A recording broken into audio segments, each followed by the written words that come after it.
Bom dia, irmãos, amém? Então, hoje nós vamos dar continuidade. A gente vai falar de um livro, de um pequeno livro, chamado Naum, né? Esse livro, Naum, vocês lembram qual foi a última pregação que vocês ouviram dele? Vocês lembram a última vez? Difícil, né? Às vezes a gente pega alguns livros e esse às vezes tem sido pouco pregado, pouco falado. Tem alguns estudiosos que falam que ele não tem nem mais aplicabilidade nos dias de hoje, né? É um livro que ele tem um aspecto histórico, mas não teria mais, talvez, alguma utilidade hoje, né? A gente vai ver que isso não é verdade. Esse livro de Naum, ele tem uma plena utilidade nas nossas vidas, naquilo que nos traz esperança, aquela esperança em que nós aguardamos a vinda do nosso Senhor para nos libertar e nos salvar desse mundo que jaz em trevas, né? Então eu gostaria que você abrisse aí o livro de Naum. A gente vai ler os 7 primeiros versículos, para a gente fazer uma introdução e entender do que se trata esse livro. Então, olha só o livro de Naum, capítulo 1, a partir do versículo 1. Sentença contra Nínive. Livro da visão de Naum, o Ecousita. O Senhor é Deus zeloso e vingador. O Senhor é vingador e cheio de ira. O Senhor toma vingança contra os seus adversários e reserva indignação para os seus inimigos. O Senhor é tardio em irar-se, mas grande em poder, e jamais inocenta o culpado. O Senhor tem o seu caminho na tormenta e na tempestade, e as nuvens são o pó dos seus pés. Ele repreende o mar e o faz secar, e mingua todos os rios. Desfalecem Bazã, o Carmelo, e a flor do Líbano se murcha. Os montes tremem perante ele, e os seus outeiros se derretem, e a terra se levanta diante dele. Sim, o mundo e todos os que nele habitam. Quem pode suportar a sua indignação? E quem subsistirá diante do furor da sua ira? A sua cólera se derrama como fogo, e as rochas são por ele demolidas. O Senhor é bom, é fortaleza no dia da angústia, e conhece os que nele se refugiam. Esse livro é muito interessante, que ele começa, né, com uma expressão: sentença contra Nínive. Uma sentença contra Nínive. Quem lembra aí de um outro livro que a gente estudou aqui já, que fala sobre Nínive? Jonas, né? O livro de Jonas. Se a gente pudesse colocar assim, talvez assim, Jonas seria o primeiro capítulo da história, e agora, né, Naum seria o segundo capítulo da história, né? Apresentando, né, atualizando o Deus que está aqui. Deus é o vingador, não é o Thor, não é o Hulk, não é o Capitão América, mas Deus é o vingador que se apresenta contra Nínive. E o que aconteceu no livro de Jonas? Quem lembra aí? Um de cada vez. Quem lembra? O que aconteceu no livro de Jonas? Deus, ele deu uma sentença e deu uma condição para Nínive. Falou assim: olha, ninivitas, vocês precisam se arrepender dos seus maus caminhos, senão virá destruição. Segundo Jonas, né? E aí, Jonas, a gente conhece a história dele. Jonas foi relutante em fazer essa profecia, né? Deus teve que levá-lo à força, praticamente lá em Nínive, e ele chegou lá e fez. E dá a entender que os ninivitas se arrependeram. E o juízo de Deus não ocorreu naquela época, tá? Só que o livro de Jonas, só para a gente entender, a profecia de Jonas está mais ou menos há um século atrás do que o livro de Naum, tá? A história de Jonas acontece mais ou menos há 100, 120 anos dessa profecia de Naum. E a gente sabe que agora Deus, ele não está dando mais a oportunidade para os ninivitas se arrependerem. No livro de Naum, a fase do arrependimento não existe mais. Deus está aqui no livro de Naum, para a gente resumir o livro, falando que, ninivitas, acabou o tempo, a destruição virá e é certa. E a gente vai ver aqui que Deus ainda, através de Naum, ele fala assim, olha, nunca mais vocês vão existir. Vocês conhecem algum descendente de Nínive? Já viram falar de alguém que descende dessa cidade? Não, né? Mas vocês conhecem algum, já ouviram falar de algum descendente do povo de Judá? Né? São os judeus, estão até hoje aí. Passaram por muitas perseguições, estão firmes, porque Deus sustentou eles. Né? E a gente, assim, arqueologicamente, a cidade de Nínive não passa de um monte de entulho de pedra sobre pedra, né, que os arqueólogos têm escavado, achado algumas coisas interessantes, mas não passa de apenas uma cidade de um entulho, né, porque foi destruída. Então vejam, a primeira coisa que a gente aprende é que a profecia de Naum, ela se cumpriu. Tá? Mas é muito mais amplo do que simplesmente contra a cidade de Nínive. Nínive é a capital de um império da época, que era o Império Assírio. A gente vai ver daqui a pouco como é que a Síria se comportou em relação a Israel. Mas Nínive era a capital do Império Assírio. A destruição de Nínive foi o prenúncio para a destruição do Império Assírio. Tá? Nínive caiu em 612 a.C. e logo depois, em 609, o Império Assírio acaba, é destruído pelo Império Babilônico, que vem na sequência. Tá? Então, a gente vê que o que Deus promete, essa sentença contra Nínive, ela é real e ela aconteceu e foi cumprida. Tá?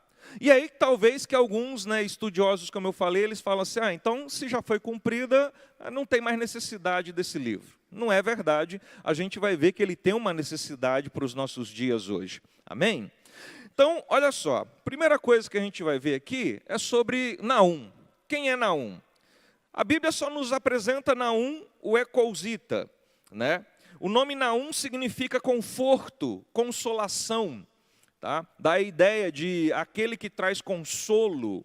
Né? Vocês têm um nome parecido no Novo Testamento, Carfanaum, que significa provavelmente terra de consolo. Né? Ou alguns vão dizer que era a terra de Naum. Né? Ou existe uma especulação que Carfanaum seria a terra de Naum. Mas aí que vem, né? Que coisa estranha. Né? Naum, o consolo, a consolação, profetizando a plena destruição da cidade de Nínive. Né? Mas onde é que está o consolo nessa história?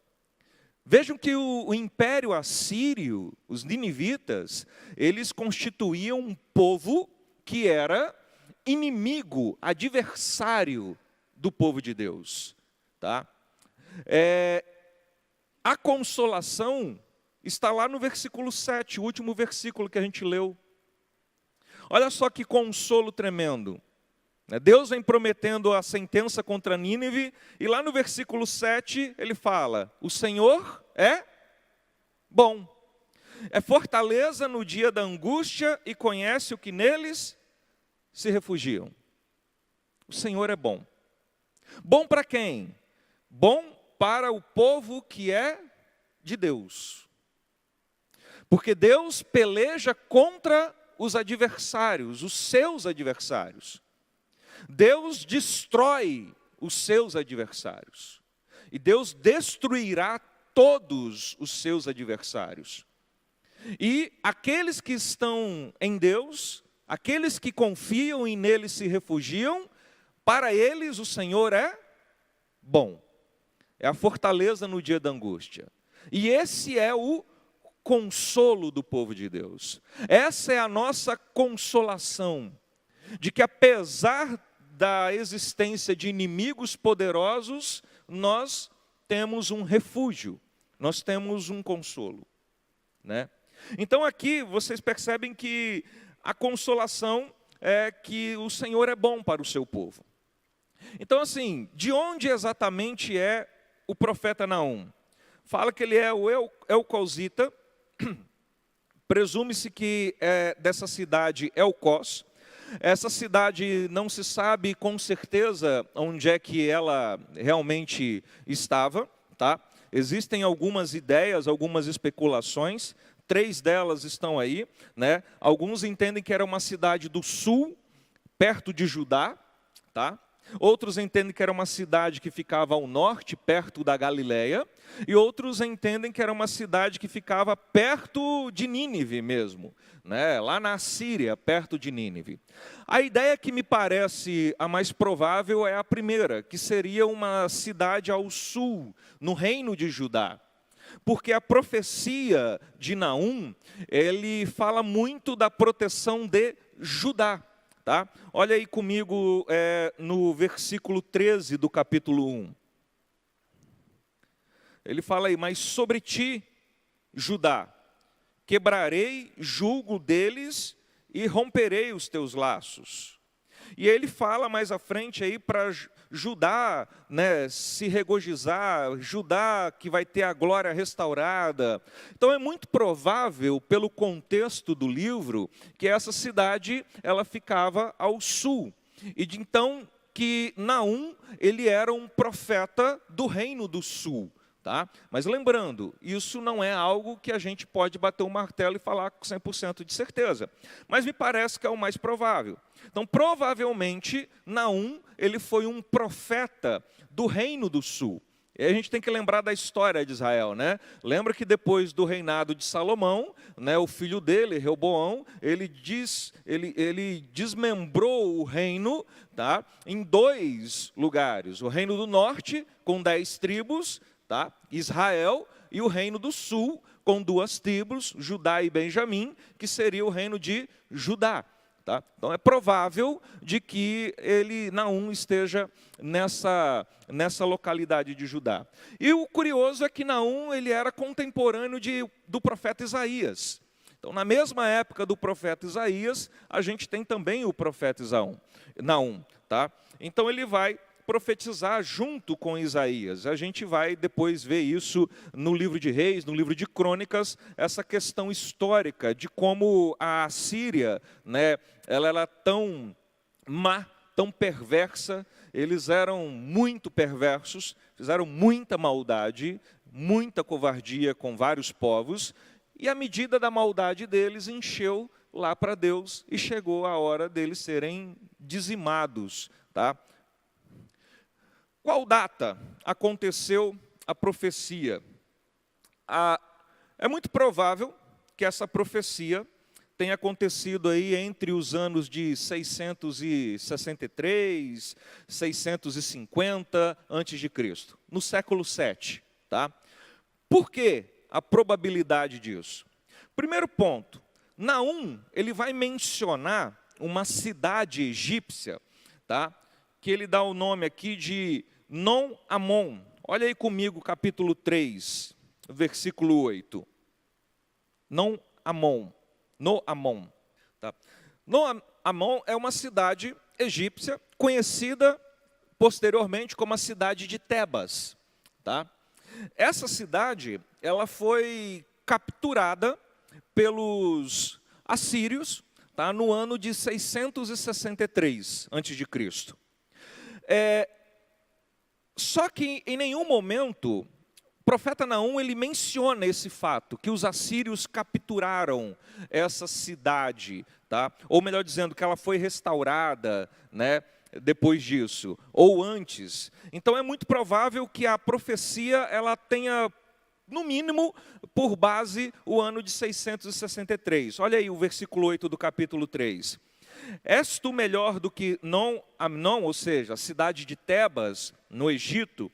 que estava situada entre o Nilo e seus canais, cercadas de águas, tu, tendo por baluarte o mar e ainda o mar por muralha?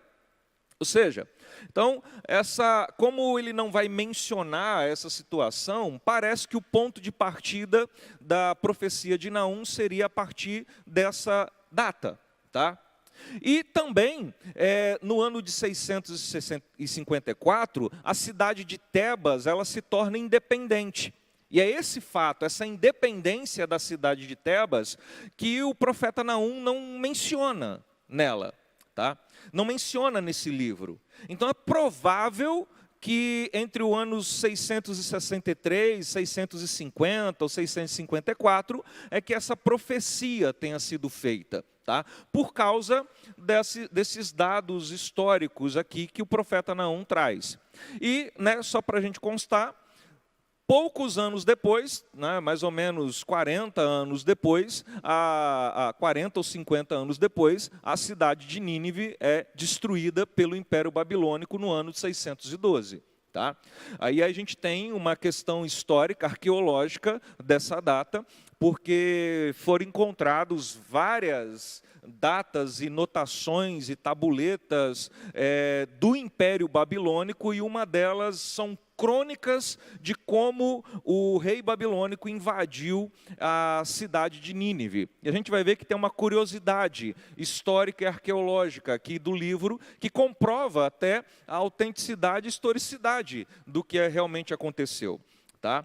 Então, assim, provavelmente, essa profecia ela foi feita no século VII, na metade do século VII a.C., que é o que a gente tem aí. Era a época em que Israel estava sofrendo bastante, já tinha sofrido a captura do Império do Norte, já tinha caído pelo Império Assírio, e o Império do Sul, o Reino do Sul de Judá, ainda estava lá tentando sobreviver sozinho, as duas tribos, mas ainda sofrendo muita pressão do próprio Império Assírio.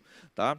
Então, olha só, como é que a gente pode dividir, então, o livro de Naum, para a gente tentar entender essa história de Naum? São 3 capítulos o livro de Naum. A gente pode separar cada capítulo basicamente o seguinte. Primeiro deles, Deus dando o veredito da vingança. Tá? Deus dando o veredito da vingança. Ele fala sobre a destruição de Nínive, ele decreta a destruição de Nínive. Então, o primeiro ponto é, o que Deus fará com Nínive? Ele vai destruir Nínive. Ele não vai deixar nada para Nínive. Tá? Olha aí comigo o versículo 14 do capítulo 1. Olha o decreto que Deus faz contra Nínive. Porém, contra ti, a Síria. Lembra, Nínive é capital da Assíria, do Império Assírio. O Senhor deu a ordem que não haja posteridade que leve o teu nome. Da casa dos teus deuses exterminarei as imagens de esculturas de fundição, farei o teu sepulcro, porque és vil. Olha só que coisa terrível que Deus decreta contra o Império Assírio e contra Nínive. Não haverá posteridade tua. Por isso que eu perguntei, vocês conhecem algum ninivita, algum descendente de Nínive? Não há posteridade deles. Eles foram dizimados, destruídos, por causa da maldade deles. E aí o capítulo 2... basicamente, o profeta descreve a visão de como vai ser a vingança do Senhor. Ele vai fazer referência à destruição de Nínive. Como é que Nínive será destruída? E aí ele começa a descrever: o destruidor sobre contra ti, ó Nínive. Guarda a fortaleza, vigiai o caminho, fortalece os lombos, reúne todas as tuas forças. Tá? Então ele fala aí que o destruidor sobe contra ti. Está parecendo o filme da Marvel mesmo, tem Vingador, Destruidor. E o profeta Naum é de um estilo poético que ele descreve a destruição de uma forma poética muito vívida das coisas que ele traz.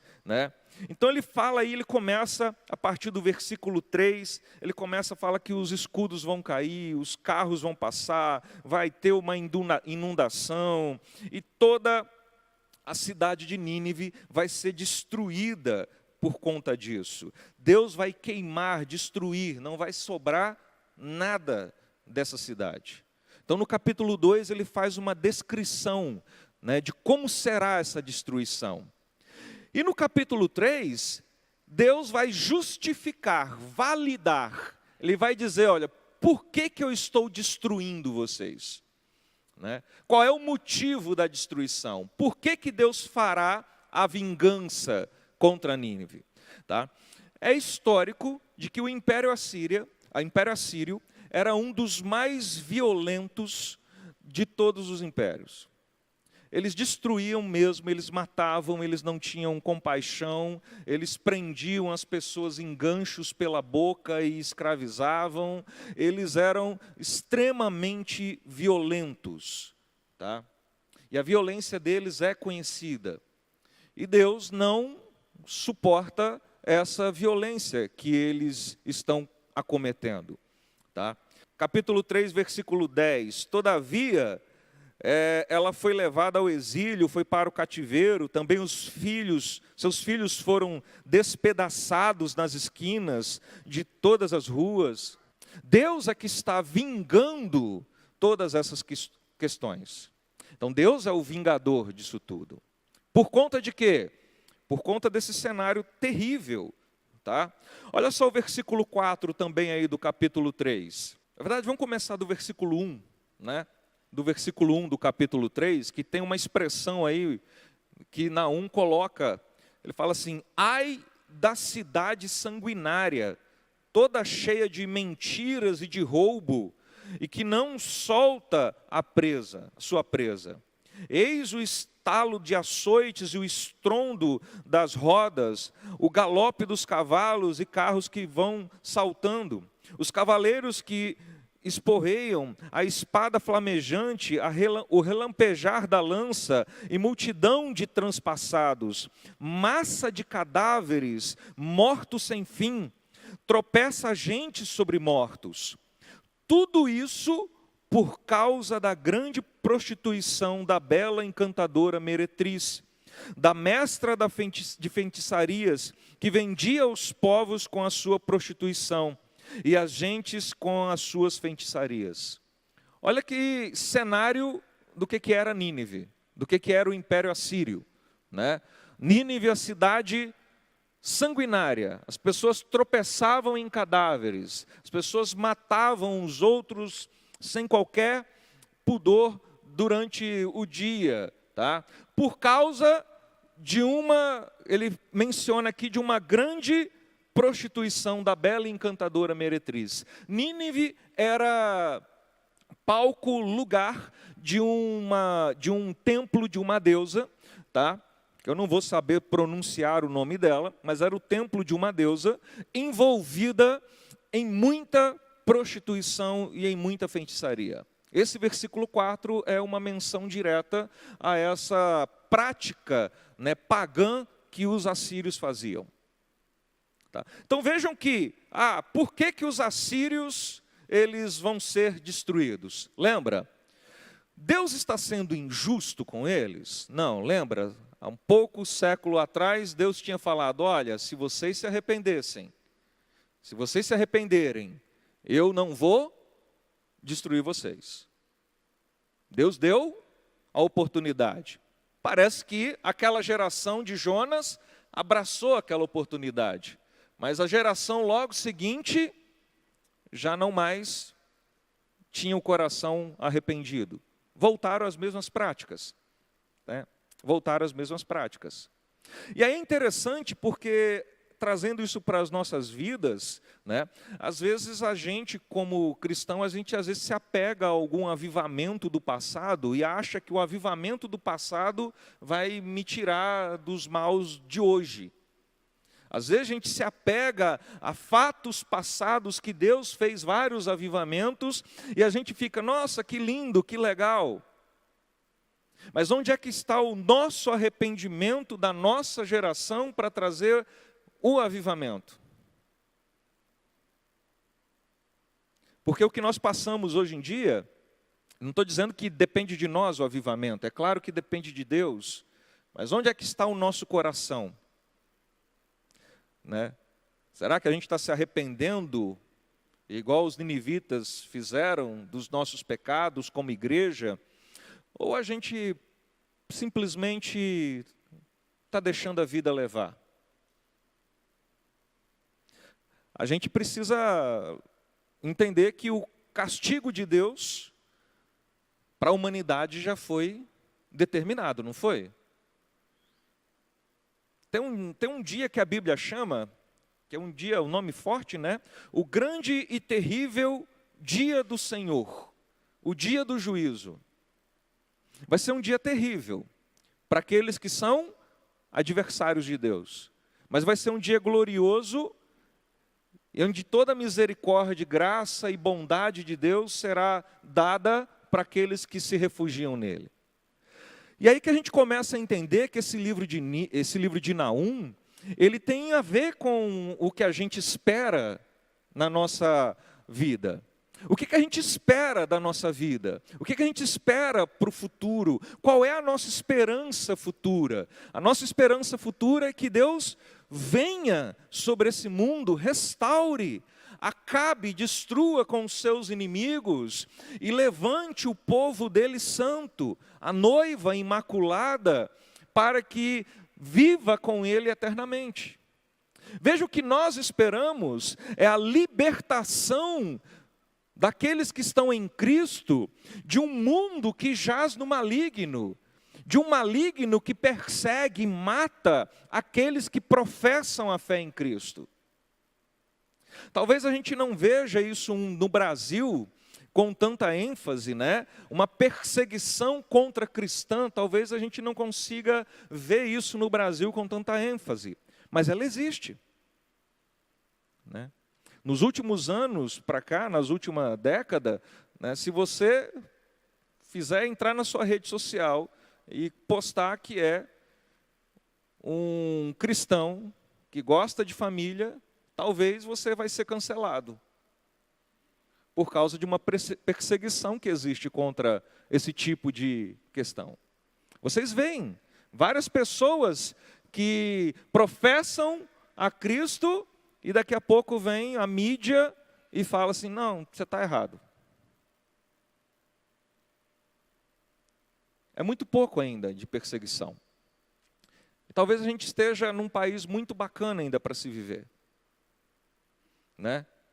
Porque a gente tem essa liberdade de acordar num domingo de manhã, vir a um local e professar a nossa fé com total liberdade e falar de Cristo sem nenhuma reserva para quem queira ouvir.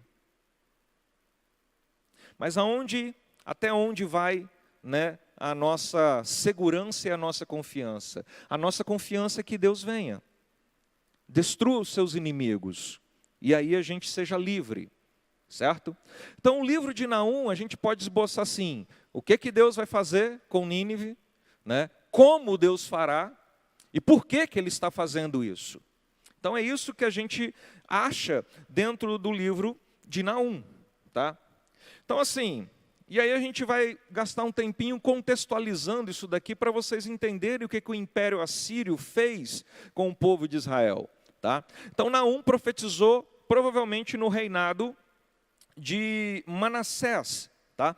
Por que provavelmente no reinado de Manassés? Porque Manassés foi um rei, talvez um dos piores reis de Judá, mas a Bíblia fala que ele se arrepende no final, né? Mas aí a gente precisa entender um pouquinho dessa história. Vamos voltar lá um pouquinho a sua Bíblia? Abre aí em 2 Reis, só para você entender. Nessa época do reinado de Manassés, a gente tinha um império assírio, e a gente tinha um outro império que começava a despontar e crescer, o Império Babilônico, tá? E existia uma briga já entre esses dois impérios, entre o Império Assírio e o Império Babilônico, certo? E eles sempre viviam atrás de Judá, né? Ou para fazer aliança ou para tentar destruir, ok? Então, olha o reinado de Manassés aí, olha o capítulo 21 aí. Acompanha aí. Então, tinha Manassés 12 anos de idade quando começou a reinar, e reinou 55 anos em Jerusalém. A sua mãe chamava-se Efizibá. Fez o que era mal perante o Senhor, segundo as abominações dos gentios que o Senhor expulsara das suas possessões diante dos filhos de Israel. Pois tornou a edificar os altos que Ezequias, seu pai, havia destruído, e levantou altares a Baal, e fez um poste ídolo, como que fizera Acabe, rei de Israel, e se prostrou diante de todo o exército dos céus, e o serviu. Edificou altares na casa do Senhor, da qual o Senhor tinha dito, em Jerusalém porei meu nome. Também edificou altares a todo o exército dos céus, nos 2 átrios da casa do Senhor, e queimou a seu filho como sacrifício. Adivinhava pelas nuvens, era agoureiro e tratava com médios e feiticeiros. Prosseguiu em fazer o que era mal perante o Senhor, para provocar a ira. Também pôs imagem de escultura, poste ídolo que tinha feito na casa que o Senhor dissera a Davi e a Salomão, seu filho, nessa casa e em Jerusalém que escolhi de todas as tribos de Israel, porei meu nome para sempre. E não farei o que os pés de Israel andem errantes da terra que dei aos seus pais, conquanto tenham cuidado de fazer segundo tudo o que lhes tenha mandado, conforme toda a lei de Moisés, meu servo, lhe ordenou. Eles, porém, não ouviram. E Manassés, de todo modo, os fez errar, que fizeram pior do que as nações que o Senhor tinha destruído diante dos filhos de Israel. Então, esse era o cenário do reinado de Manassés, da época em que Naum profetiza. Ou seja, Manassés, por esse relato aqui, dá para entender o quê? Que ele era muito bacana? Não. O último versículo que a gente acabou de ler, né, a constatação aqui do cronista é o quê?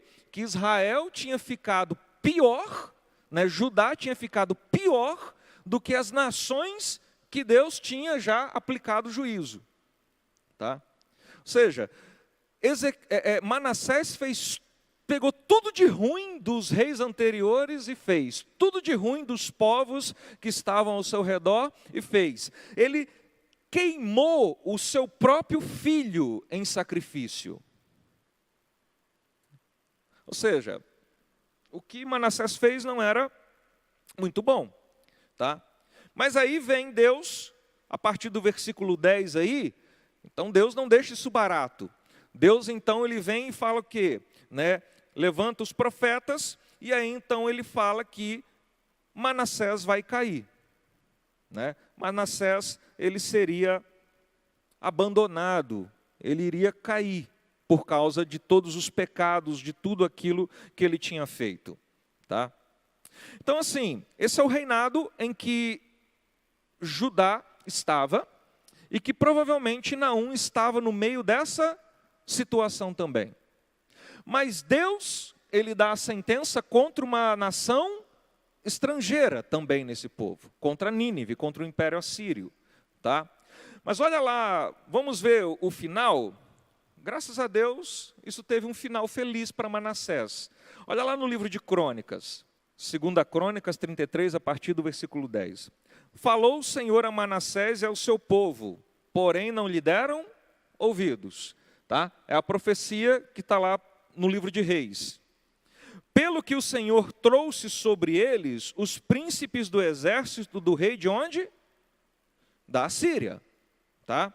Os quais prenderam a Manassés com ganchos, amarraram com cadeias e o levaram a Babilônia. Vejam, Manassés então ele foi levado cativo pelos assírios para a Babilônia. Tá? Só que aí lá, depois dele sofrer, versículo 12, ele angustiado, suplicou deveras ao Senhor seu Deus, e muito se humilhou perante o Deus dos seus pais. Fez-lhe oração, e Deus se tornou favorável para com ele, atendeu-lhe a súplica, fez voltar a Jerusalém, ao seu reino. Então reconheceu Manassés que o Senhor era Deus. Vejam, depois de tudo que ele tinha feito, da que a gente leu lá no relato de Reis, né? Deus dá um juízo sobre ele, ele é levado pelo reinado assírio, tá? Levado para a Babilônia, e lá ele se arrepende, de verdade. E aí Deus então volta e reestabelece Manassés no seu reinado. Então ele reconhece agora que o Senhor Yahvé era Deus. E aí ele começa a fazer o quê? Ele começa então a desfazer todas as maldades. Ele começa a tirar os ídolos, ele começa a desfazer tudo o que ele tinha feito de errado. Tá? Só que o estrago para o povo já estava muito grande. Olha o versículo 17 aí do capítulo 33. Ele restaurou o altar de Deus, mas olha o que o povo fez. Contudo, o povo ainda sacrificava nos altos, mas somente ao Senhor, seu Deus. O povo, no final, ele não restaurou, não se arrependeu como Manassés, porque logo na sequência eles voltam a praticar todo tipo de idolatria. Tá? E aí o que vai acontecer? Vai acontecer que Deus vem sobre eles também, e a gente sabe que Judá, depois ela é destruída pelo reino babilônico. Tá? Olha só, volta lá para o livro de 2 Reis, fazendo um favor. Lembra que a gente falou? Mais ou menos 100 e poucos anos atrás, Jonas tinha profetizado a favor de Nínive, não é? Olha aí o capítulo 14, lá a partir do versículo 23. Jonas profetizou no reinado de Jeroboão II, lá no reinado de Israel. Fala aí, no 15º ano de Amazias, filho de Joás, rei de Judá, começou a reinar em Samaria Jeroboão, filho de Joás, rei de Israel, e reinou 41 anos. Só relembrando, pessoal, Judá era o reino do sul e Israel era o reino do norte. Jeroboão, então, ele era rei de onde? De qual reino? De Israel, do norte, ok? Olha o versículo 23. Restabeleceu, ou seja, Jeroboão restabeleceu os limites de Israel, desde a entrada de Amate até o mar da planície, segundo a palavra do Senhor, Deus de Israel, a qual falara por intermédio do seu servo, quem? Jonas, o profeta Jonas, filho de Amitai, profeta o qual era de Gate-Efer, tá? Porque o Senhor tinha visto a aflição do povo. Isso está acontecendo quando? Na mesma época, então, em que Jonas está profetizando arrependimento lá para Nínive, certo? Algum tempo depois, vamos lá para o capítulo 15. Algum tempo depois, capítulo 15, versículo 19. Aí começam as incursões dos reis assírios, tá? Já era o reinado de Manaém em Israel. Olha lá o versículo 19. Então veio Pul, rei da Síria, contra a terra. Manaém deu a Pul 1000 talentos de prata para que este o ajudasse a consolidar o seu reino. Olha só como é que a relação dos reis de Israel com a Síria começa, né? Ou seja, o rei de Israel ele acabou se tornando servo do rei da Síria. Ele começou a pagar tributo para o rei da Síria. Falou assim, olha, eu vou te dar aqui dinheiro e você me ajuda a eu me fortalecer como rei. Tá? E continua essa prática.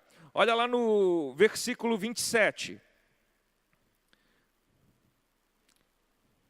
Aí depois o Manaém morre, vem o outro que é o Pecaias, tá? O reinado de Peca. E aí no versículo 27, no 52º ano de Azarias, rei de Judá, começou a reinar Peca, filho de Remalias, e reinou sobre Israel em Samaria 20 anos. Versículo 29. Nos dias de Peca, rei de Israel, veio Tiglat-Pileser, rei da Assíria, e ele conquista vários lugares do norte, né? ele conquista aí Gileade, Galileia, toda a terra de Naphtali, e levou os habitantes para a Síria. Então vejam que nessa época, o que o rei assírio já estava fazendo? Olha só como é que eles eram maus. No reinado anterior, eles fizeram um acordo com o rei. Olha, eu vou te dar dinheiro e vocês me ajudam. O povo de Israel estava pagando tributo para o reinado assírio. Logo na sequência vem o rei da Síria, invade o reino do norte, toma várias cidades do reino do norte e ainda leva os habitantes das cidades que ele tomou para a Síria. A maldade da Síria já sendo colocada, né? Mais à frente a gente vai ter então, olha o capítulo 16, versículo 5. Falou aí, subiu Rezim, rei da Síria, com Peca, filho de Ramalias, rei de Israel, a Jerusalém, para pelejarem contra ela, cercaram a casa, porém não puderam prevalecer. Olha só a estratégia do reino do norte agora. Israel faz o quê? Israel agora faz um acordo com o rei da Síria. Para invadir quem? Para invadir Judá, o reino do sul. Seus irmãos. O reino do norte agora faz um acordo com o reino da Síria para invadir Judá, o reino do sul. Não dá certo, tá? Por quê? Porque o reino do sul, Acaz, faz um acordo com o rei da Assíria. Olha o versículo 7. Acaz enviou o mensageiro a Tiglat-Pileser, rei da Assíria, dizendo: eu sou teu servo e teu filho. Sobe e livra-me do poder do rei da Síria e do poder do rei de Israel que se levantaram contra mim. Então Acaz paga um tributo, o rei da Síria vem e livra Judá da opressão do norte.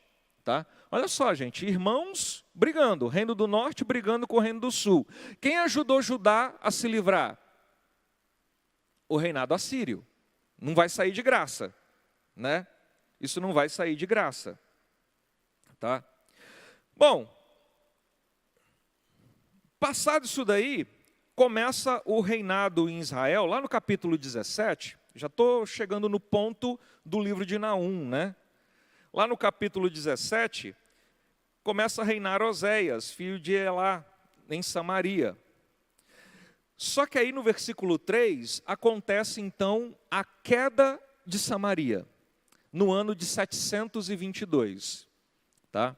No ano de 722. Só para você entender, no ano de 750, mais ou menos, 760, ou seja, 30, 40 anos atrás, Jonas estava fazendo o quê? A profecia para Nínive se arrepender. Basicamente, 30, 40 anos depois, o rei da Assíria invade Samaria e destrói o reino do norte, tá? De uma vez. Então, olha só, versículo 3 aí, contra ele, ou seja, contra Oséia, rei de Israel, subiu Salmaneser, rei da Assíria. Oséias ficou sendo servo dele e lhe pagava tributo. Tá? Só que aí o que acontece? Versículo na sequência. Oséias, ele vai conspirar contra o rei da Assíria. Ele vai lá no Egito buscar ajuda. Ele vai lá no reino do Egito e fala assim, me ajuda. Tá? O rei da Assíria, então, ele fica sabendo dessa conspiração. E aí acontece o pior, versículo 7 aí, né? Que ele vai falar da causa do cativeiro e que todo o reino de Judá, a partir de então, ele vai ser levado cativo pelo reino assírio. Tá? Então vejam que, olha só como é que a Síria, o reino da Assíria atuava, né, com Israel.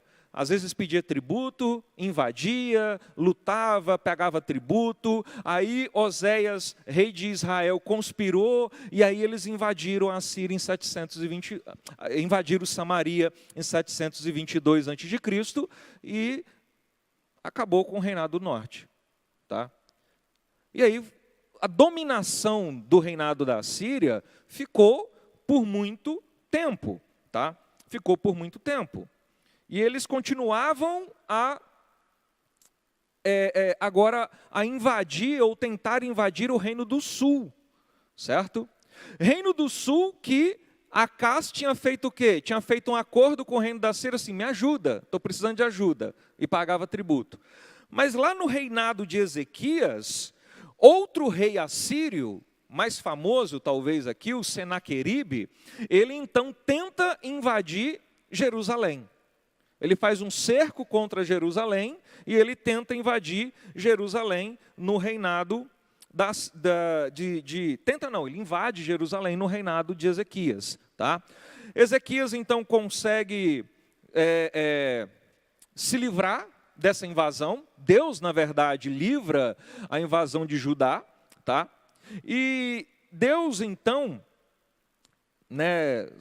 não sei se vocês lembram a história de Ezequias. Ezequias, ele é acometido de uma grave doença, de morte, ele ora, aí o profeta Isaías vai até ele e fala, não, Deus vai te dar mais alguns anos de vida, né? Acontece um fenômeno físico milagroso, lá no versículo 11 do capítulo 20, né? Que o profeta Isaías clama ao Senhor e Deus retrocede o relógio, 10 graus à sombra pelo sol declinante no relógio de Acás, ou seja, acontece um fenômeno milagroso da física, e Deus fala então para Ezequias o quê? Olha, você vai ter um filho, mas o seu filho não vai ser muito bom não. Quem era o filho de Ezequias? Manassés, que a gente acabou de ler. Manassés. Mas então Deus, ele traz, o Isaías, na verdade, o profeta Isaías, ele traz uma palavra pro Ezequias. Ele fala assim, olha aí comigo, capítulo 20, versículo 17. Porque o reino do sul não seria destruído pelo povo assírio, mas seria destruído por outros. Falei, eis que virão dias em que tudo quanto houver na sua casa, com que entesouraram os teus pais até o dia de hoje, será levado para a Babilônia. Não ficará coisa alguma, diz o Senhor. Dos teus próprios filhos que tu gerastes, tomarão, para que sejam eunucos no palácio do rei da Babilônia. Então disse Ezequias a Isaías, boa é a palavra do Senhor que disseste, pois pensava que haverá segurança e paz nos seus dias. Então vejam, Deus agora profetizando aqui o quê? Que não era o reinado da Assíria que ia tomar o reinado do sul, mas seria o reinado babilônico. Tá? E é curioso que no reinado de Manassés, vem Naum e profetiza o quê? Profetiza a queda do Império Assírio. Tá? E quem é que faz a queda do Império Assírio? Quem é que invade Nínive e destrói o Império Assírio? O Império Babilônico. E logo depois, alguns séculos depois, o Império Babilônico invade Judá, Jerusalém, e leva também esse povo cativeiro. Tá? Mas olha só como é que esse contexto histórico aqui, como é que o reinado da Assíria, ele era mau. Não tinha honra, não tinha palavra, Uma hora ele cobrava tributo, outra hora ele invadia, uma hora ele fazia acordo, outra hora ele invadia, e eram maus, como o profeta Naum vai descrever, Eles eram extremamente maus, terríveis, tá? Então esse era um contexto em que o profeta Naum traz. Depois disso tudo que o reinado assírio fez com Israel, acordo, perseguição, destruição. Então agora Deus fala, olha, esse reino vai cair. E Deus levanta um destruidor para destruir Nínive. Quem é o destruidor? O Império Babilônico, certo? O Império Babilônico, então, ele traz toda essa situação. Ok? Agora o mais importante, para mim a principal mensagem do profeta Naum é essa daqui. Ele revela em poucos versículos qual é o caráter de Deus, ou pelo menos parte do caráter de Deus. Tá? Vamos voltar lá para o livro de Naum? Olha só, a partir do capítulo 1, versículo 2. Primeira coisa que ele fala aí, o Senhor é Deus zeloso. O que é Deus zeloso? O que é esse zelo? Esse zelo, ele pode ser traduzido às vezes como ciúme. Não tem aquela pessoa ciumenta que gosta tanto de uma coisa e é ciumenta com aquela coisa, né? Não tira o olho daquilo e não deixa ninguém chegar perto. Deixa eu dar um exemplo mais prático. Você, mãe, com o seu filho, você costuma ser o quê? Zelosa com o seu filho. Ciumenta, não deixa ninguém às vezes chegar perto, cuida mesmo. E se alguém chegar perto, a mãe alvoroça, vira uma fera e parte para cima, não é? Mãe tem disso. Deus é assim com a sua obra e com a sua palavra e com o seu povo. Ele é zeloso. Ele tem ciúme de nós, nesse sentido de zelo. Então ele não está deixando nenhum povo maltratar. Ele não deixa a sua palavra, o seu povo perecer. Ele é zeloso. Ele é zeloso e também ele é vingador. Só no versículo 2 ele fala a palavra vingança e vingador aí 3 vezes, né? Deus é zeloso e vingador. O Senhor é vingador e cheio de ira. O Senhor toma vingança contra os seus adversários e reserva indignação para os seus inimigos. Deus é vingador. Talvez você falar isso para alguém de fora da igreja, ou às vezes até dentro da igreja, né? Deus é vingador, parece que soa mal, né? Porque hoje em dia se prega assim, não, mas Deus é amor. Deus é meu papaizinho. Vou deitar no colinho do meu papai. Deus é todo-poderoso, tremendo, santo, e é vingador daqueles, não dos nossos inimigos, não dos inimigos do Fabiano. Ele é vingador contra os inimigos de Deus, tá? Olha o versículo aí, ele faz vingança contra os seus adversários. Adversários de quem? Do próprio Deus. Ele reserva indignação para os seus inimigos, inimigos do próprio Deus. Tá? Ele também é um Deus irado. Ou, como diz aí no versículo 2 ainda, ele é um Deus vingador e cheio de ira. Parece também estranho falar que Deus está cheio de ira, não é? Estranho por quê? Porque às vezes não é a imagem que a gente costuma fazer de Deus. Mas Deus é um Deus irado. Mas não é irado conforme a nossa ira. Não é aquilo que a gente pensa de ira. Porque a ira de Deus, ela é perfeita e santa e justa. Coisa que a nossa ira não é. Quando a gente fica irado, provavelmente a gente está irado injustamente, a gente se ira porque nós somos imperfeitos no nosso caráter, e às vezes a gente se ira porque a gente não tem tanto amor assim para passar para alguém. A nossa ira é imperfeita, a ira de Deus é perfeita, santa. E ele está irado contra os seus inimigos. Mas além de tudo, Deus é longâmino. Olha o versículo 3. O Senhor é tardio em irar-se. Apesar dele ser um Deus cheio de ira, a ira dele não costuma ser imediata. Ela costuma ser uma ira tardia. Aconteceu essa longanimidade com Nínive? Aconteceu a longanimidade com Nínive? Aconteceu. Lembra do profeta Jonas? Foi lá, profetizou arrependimento, né? Logo, alguma geração depois, eles já estavam praticando tudo de mal de novo. Deus é tardio em irar-se, ele é cheio de ira, mas ele aguenta, suporta aquela ira ao máximo por amor, por bondade. É diferente também da gente, né? Às vezes a gente descarrega a ira de cara, imediato, né? E depois a gente tenta consertar os erros da nossa ira, tá? Mas ele também, ao versículo 2, tardio em irar-se, mas grande em poder. Ou seja, Deus é todo poderoso. O que ele está prometendo, o que ele está, na verdade, decretando no livro de Naum, ele vai cumprir. Por que ele vai cumprir? Porque ele tem poder para isso, tá? Poder para isso. E jamais inocenta o culpado, porque ele é um Deus justo.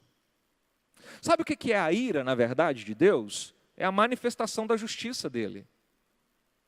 Sabe o que é essa longanimidade, né? A bondade de Deus? É a manifestação de que ele é justo. Ele é justo. Ele não inocenta o culpado. Assim, quantos pecadores nós temos aqui hoje? Dá para fazer uma enquete, 100% assim? Né? E se nós somos pecadores, a gente é culpado? E se nós somos culpados, nós não seríamos tratados como inocentes por Deus? Mas graças a Deus que Jesus pagou a nossa culpa. E nós somos hoje tratados como inocentes, não porque nós somos bonzinhos, ou frequentamos a igreja, ou acreditamos em uma determinada teologia. Nós somos tratados por inocentes porque Cristo se fez culpado por nós. Só que aqui, né, o povo não se arrependeu, o povo de Nínive. E aí o que acontece? A ira de Deus vai recair. Deus foi longâmino. Esticou a ira dele por mais de um século contra Nínive. Mas ele vai agora, não vai ter mais inocente. E por fim, ele é um Senhor bondoso. Olha o versículo 7 aí. O Senhor é bom, é fortaleza no dia da angústia e conhece os que nele se refugiam. Então, meus irmãos, isso daqui de Deus mudou para o dia de hoje? Esse Deus descrito no profeta Naum mudou, alterou alguma coisa para os dias de hoje? Não. É por isso que eu vejo que o livro do profeta Naum, ele continua sendo atual. Porque o caráter de Deus que ele apresenta na sua profecia é o caráter de Deus hoje. Deus continua irado com os seus adversários. Mas Deus é bom para aqueles que nele se refugiam. Deus não toma por inocente quem é culpado. Mas ele inocenta aqueles que estão em Cristo Jesus. Porque a culpa já foi derramada, o cálice da ira já foi derramado sobre Cristo. Então vejam que, no final das contas, a gente pode fazer até um paralelo, né, desse guerreiro que se levanta contra Nínive e Jesus, que a gente vai fazer daqui a pouco. Mas olha só como esse livro é tremendo para mostrar quem é Deus. E Deus, apesar dele ser bom, justo, irado, vingador, ele é um Deus que não está em desequilíbrio com as coisas. Ele continua sendo um Deus perfeito. A perfeição é um atributo de Deus que a gente tem que levar sempre em consideração. Todas essas coisas, o zelo de Deus é perfeito, a ira de Deus é perfeita, ele é longâmino, ele é bom, mas todos os atributos são perfeitos, certo?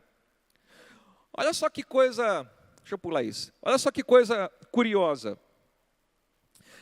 Olha em Naum capítulo 2, versículo 6. É Deus falando como seria a destruição de Nínive, né? Aí ele fala assim, as comportas dos rios não, se abrem e o palácio é destruído. Naum está descrevendo, parece uma enchente, né? Olha só que coisa interessante. Existe um fato arqueológico que diz assim, que a crônica babilônica da queda de Nínive, um relato conciso das campanhas de Nabopolassar, de 616 a 609, narra circunstâncias da extinção da Assíria. Nabopolassar obteve várias decisivas sobre os assírios ao juntar com forças com Caixares, rei dos Medos. Unidos, sitiaram Nínive por cerca de 2 meses, ao que parece ajudados pela cheia de um rio que atravessava a cidade. Olha que tremendo, né? é o relato babilônico de como eles invadiram a Síria.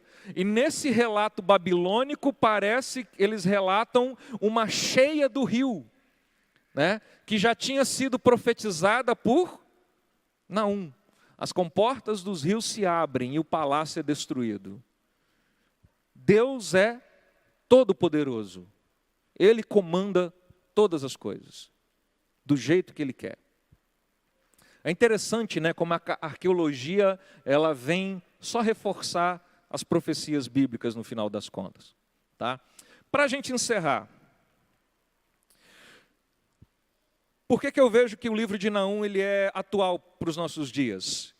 Porque a gente vê um guerreiro contra os seus inimigos e um libertador do seu povo no livro de Naum. É um guerreiro, Deus se apresenta como um guerreiro, Senhor dos exércitos, contra um povo mau, e Ele se apresenta também como o libertador de Judá. Trazendo isso para a gente, né? Hoje em dia a nossa batalha não é mais contra pessoas, contra a carne. A batalha hoje ela é contra principados e potestades, contra Satanás e sua legião. E então a gente vê Deus, na pessoa de Jesus, lutando contra isso daí. Jesus lutou contra Satanás no deserto, quando ele foi tentado. Jesus lutou e prevaleceu na cruz, quando ele é crucificado, ressurreto e assunto aos céus. Jesus lutou e luta. Jesus obteve e obterá de uma vez por todas a vitória contra os seus inimigos. Né? O livro de Apocalipse ele fala que Jesus vai destruir os seus inimigos como? Lembra? Como é que vai ser a batalha do Armagedon? Vai ser um sopro. Vai ser a batalha mais chata de toda a história, né? Que a gente fica esperando aquelas batalhas de filme, guerra e não sei o que lá, explosão e bomba. Não, vai ser um sopro. De uma vez por todas, os nossos inimigos, inimigos de Deus, serão para sempre derrotados. Essa é a nossa esperança. E, a partir daí, algo maravilhoso vai acontecer. A libertação total, eterna, do povo de Deus. Seremos livres de todos os nossos inimigos. Seremos livres de tudo aquilo que nos torna inimigos de Deus. Seremos livres de um mundo que é inimigo de Deus. E estaremos glorificados eternamente com o Rei dos Reis, Senhor dos Senhores. Um Rei eterno, bondoso, zeloso, justo para aqueles que nele se refugiam. Então essa é a mensagem atual que o livro de Naum nos traz. Apresenta e tipifica um Jesus guerreiro contra as forças das trevas, mas o Jesus que vence essas forças e liberta o seu povo para toda a eternidade. Amém? Alguma questão, irmãos? Amém? Então vamos orar para encerrar? Senhor Deus, muito obrigado, Pai, pela Tua palavra, pelas Tuas profecias, Senhor, porque elas nos mostram quem verdadeiramente o Senhor é. Nós vimos que o Senhor é um Deus zeloso, ciumento, que cuida com todas as forças, com todo o seu poder do seu povo. Que o Senhor não desampara aqueles que são seus. Que o Senhor não desampara aqueles que se refugiam no Senhor. Muito obrigado, Pai, por esse cuidado que o Senhor tem por nós. Sabemos que nós somos pecadores, ó Pai, sabemos que erramos, mas pela Tua graça, pela Tua longanimidade, pela Sua bondade, pela Sua misericórdia, podemos estar aqui nessa manhã, Te exaltando, Te louvando, pregando da Tua palavra, falando dos Teus feitos, ó Pai, para todos, Pai, que quiserem ouvir. Muito obrigado, ó Deus, porque o Senhor nos restaura através da cruz de Cristo. O Senhor nos liberta dos poderes das trevas. O Senhor nos retira de um império de trevas e nos leva para um reinado onde a tua luz prevalece. Obrigado pela tua libertação, ó Pai, que o Senhor traz em nossas vidas. Mas aguardamos, ó Pai, ansiosos, aguardamos, ó Deus, pela tua vinda e pela libertação eterna, pela destruição eterna dos seus inimigos, pela restauração total da sua criação, pela nova Jerusalém, ó Pai. Nós aguardamos ansiosos por a tua obra se cumprir em nossas vidas de maneira completa. Mas até lá, sabemos que temos inimigos a enfrentar. Sabemos que provavelmente seremos levados, ó Deus, à dor, levados à aflição por causa do teu nome. Mas a nossa esperança é que o Senhor virá e nos resgatará, e nos tirará disso tudo, ó Pai, para a tua eternidade, em nome de teu Filho Jesus, e em Cristo Jesus, ó Pai. Nós oramos, ó Deus, e agradecemos por tudo, em nome de Jesus. Amém.